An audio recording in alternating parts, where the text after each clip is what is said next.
Je možné vidět něco, co tam vlastně není? Než odpovíte, podívejte se na tuhle hůlku. Věřili byste, že hůlka dokáže ve vzduchu zobrazit přesný čas? Sledujte. Už vidíte číslice, ale žádné tam nejsou. Rodina Sterlingových vídá přeludy. Nedokážou je přesně popsat, ale řekněte, jak byste popsali hrůzu? Přízrak s rudýma očima. Ten dům jsme si okamžitě zamilovali.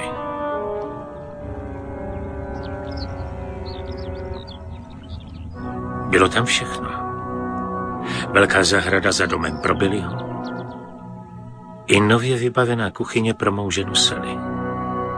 Člověk úplně cítil vůni všech těch skvělých pokrmů.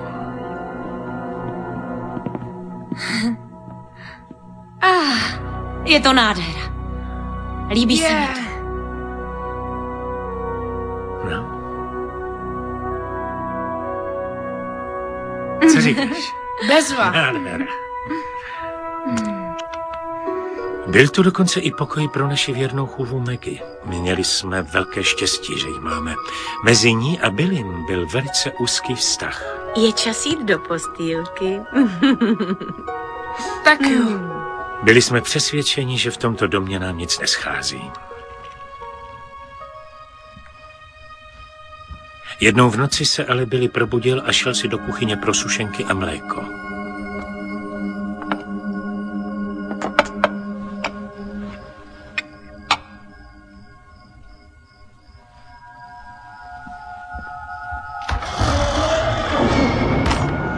Kdo je tam?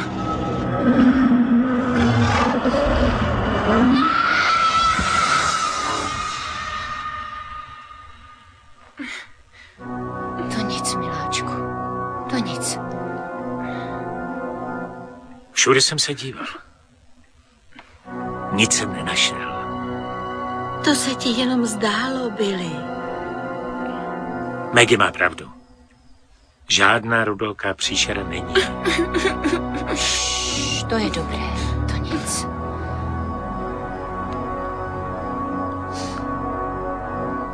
Několik dalších dní se nic nedělo, ale Billy byl pořád ještě vyděšený z rudolké příšery. Trval na tom, že ji viděl a nedal se přesvědčit, že se mu to zdálo. Ten den jsem šel brzy spát. Sally byla ještě v kuchyni a uklízela. Kraťasné.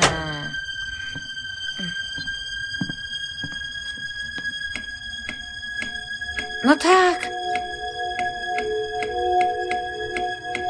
No tak. Kdo je tam?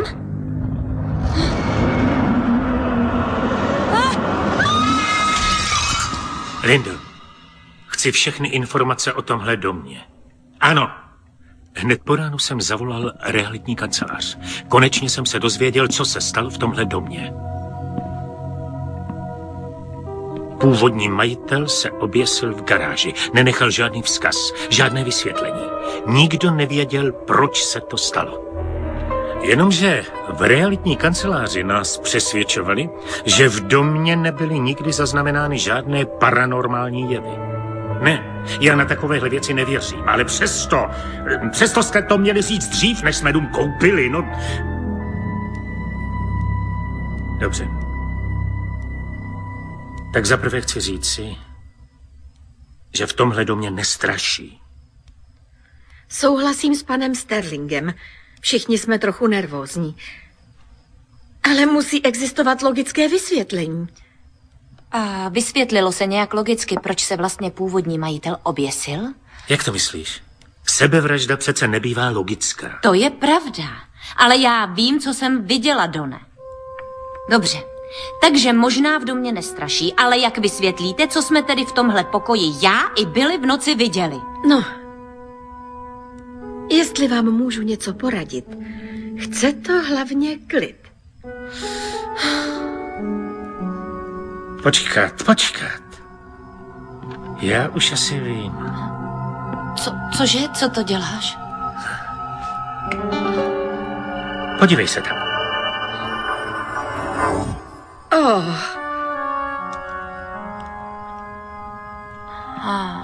Dobře, mohlo to tak být. ale proč ta světla najednou zhasla? A oba s Billym jsme slyšeli to strašlivé dýchání. Byl to zkrát, vždyť jsem to říkal. Díval jsem se na pojistky a třeba v tu chvíli naskočil větrák. Já nevím, Done, bylo to tak skutečné a tak děsivé a já jsem... Pan Sterling má pravdu. Tohle je přece vysvětlení. Jenže nám všem asi uniklo to hlavní. A to je Billy. Máte pravdu. Billy není ve své kůži od chvíle, kdy viděl ty oči. Ta světla. Možná bychom ho měli vzít i k dětskému psychologovi. Myslíš, že je to opravdu nutné? Já bych to neviděla tak dramaticky. Já si s ním promluvím. Jsme přátelé. Dobře.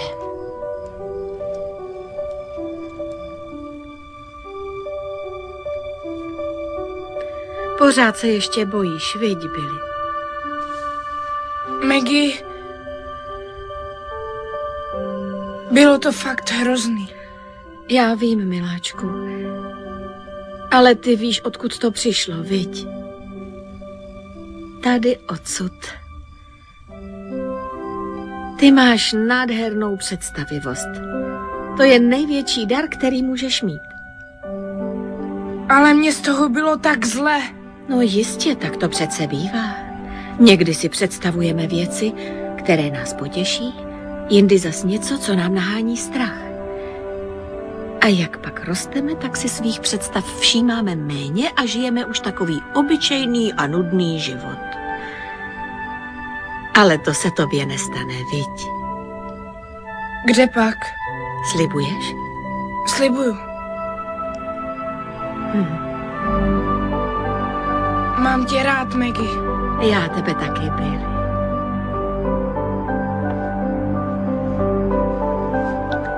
Dobrou noc. Dobrou noc, miláčku.